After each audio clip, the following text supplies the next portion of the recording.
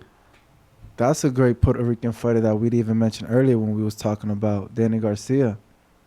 Yeah, but again, because he's labeled a Philly Rican, not a Puerto Rican. Yeah. You know what I mean? It's fucking crazy. What's the like nickname for you? Well, no, you Dominican. Dominican Joe. Nah, but I'm saying if you like Dominican Joe. if you Because I was born over here. if you from Jersey and you Puerto Rican, what's the nickname for that? They ain't got no nickname like Philly Rican. New York Nah. Danny made that up. Oh, But there's not a lot of.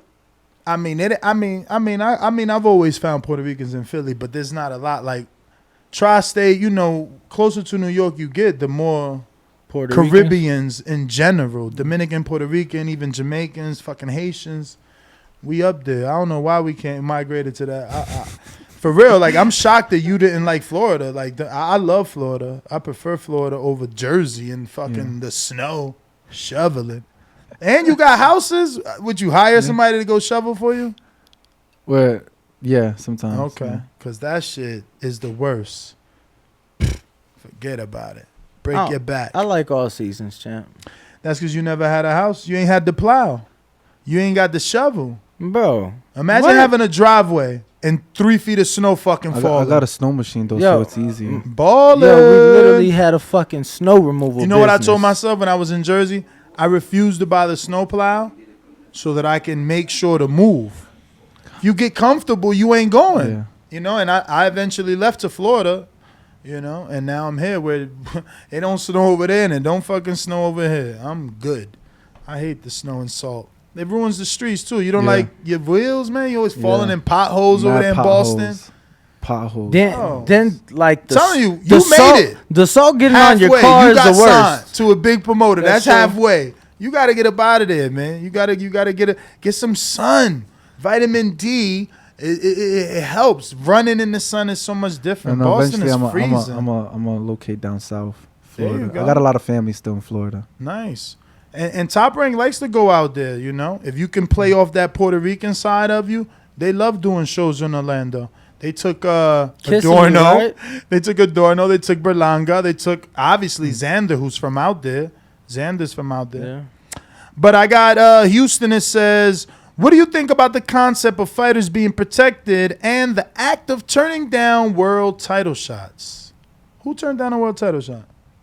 You know, I can't even remember a current one. No, people take step aside. People accept step aside. You're right. You know, so I'll Victor say Postal. being protected, to each his own. Marketing to their manager, their promoter, whoever. They want to protect them because at the end of the day, it's a business, and if they feel like they can protect the fighter where they can get him more wins and still sell out, then why not? Why not juice it out? And then it's to the fighter's discretion, and is does he want to continue his career that way and milk it out, or does he want to make a legacy? Does he want to create a legacy for himself and to be the best? Because being protected isn't really going to create that for you. It can create some hype, can help you with the marketing, but is it going to really stamp your legacy? So that's what a fighter's discretion has to decide, and then he has to tell his manager, his promoter, and his team that, no, we're not doing this. I want a big fight. I want a challenging fight. For sure. Let me see here. I think that's the last one, Jermaine. We've gotten through all the questions, my friend. Can you give out your social media? For anybody who isn't following, you can do so. And yeah, we're going to take a quick intermission, take a picture with you.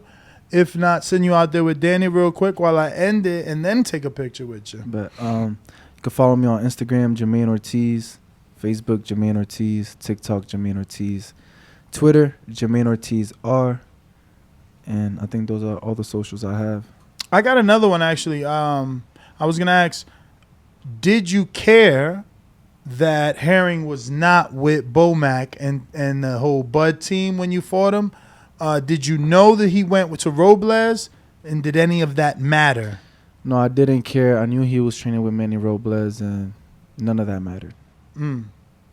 Well, alrighty then. We'll go take this intermission and be right back. Thank y'all for having me. Thank you champ. for coming, champ. Appreciate it. What up, YouTube family? Don't forget to hit that like button. Subscribe to the YouTube channel. Help us get to that 1 million subscribers. We're on the road to 1 million. And obviously, we have other great content on our Patreon channel. So since this video is over, head on over to our Patreon and check out all the exclusive content or right here on our YouTube members.